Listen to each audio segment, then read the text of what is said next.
I might kind of do with you here, and I want to show you this neat little knife by Gerber.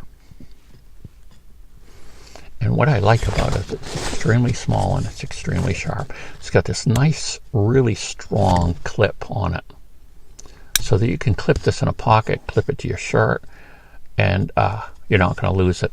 It does have a hole here. You could put a lanyard through it. It doesn't specifically have a lanyard hole, but that could be used for that. It's got a nice locking blade, and it's just very, very sharp. You know, there's a 3 cutting edge philosophy that the early woodsmen in America used, and that was the 3 edges. They would have something small, like a pocket knife, and this would kind of fulfill that view. Something small for making fine cuts. Then they would have a more larger size knife, which was more something similar to a butcher knife. And then usually, depending on whether they had a horse or not, they'd have a hatchet or an axe.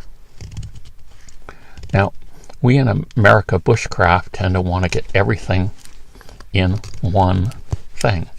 So we end up with this kind of gaumy, kind of big survival knife that's, you know, say from, like the blade is 7-inch long, it's fairly thick, it's full tang, so the idea is you can do some chopping of firewood with it, you can still do your cutting tasks, but it's a compromise among all the 3 things. It's a compromise between an axe, a fine cutting tool, and a medium cutting tool. I guess it's more closely to a medium cutting tool, but even then, it's not, because it's thicker than what they would have, what butcher knife would have been, similar to what they have. So I'm not saying it's wrong. I'm just saying it's a different philosophy that you would find in Sweden, where the Mora knives are famous, which tends to be a smaller, more in the order of the 4 to 5 or 6-inch blade knife, not full tang. They would have that for their main knife, and of course they would carry an axe or hatchet, because I think if you talk to someone in Sweden about batoning wood with a knife, they would kind of laugh at you.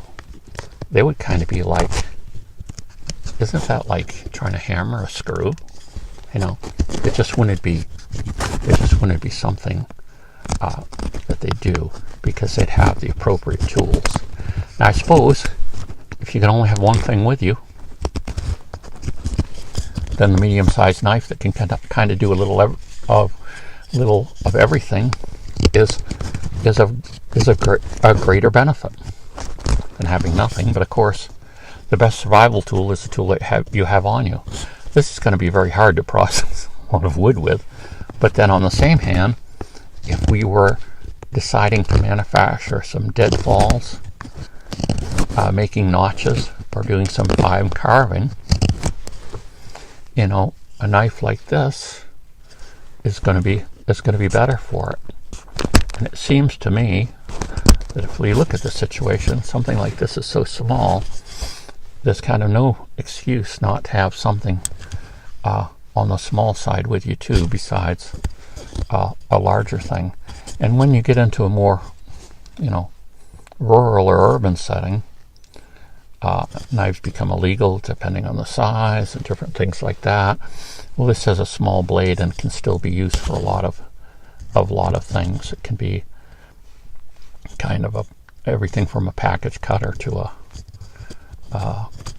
you know, whatever, bag opener, and still you could make fire sticks with it and things like that. So just a thought, this very small kind of, you could call it a not hollow, but hollowed out handled blade by Gerber. Really nice, really sharp stainless steel, so you're not going to have to worry about it rusting or anything like that. Not that you're not still going to keep it clean. But having a nice small sharp knife can be of a great benefit for doing finer tasks. So there you go. Take care.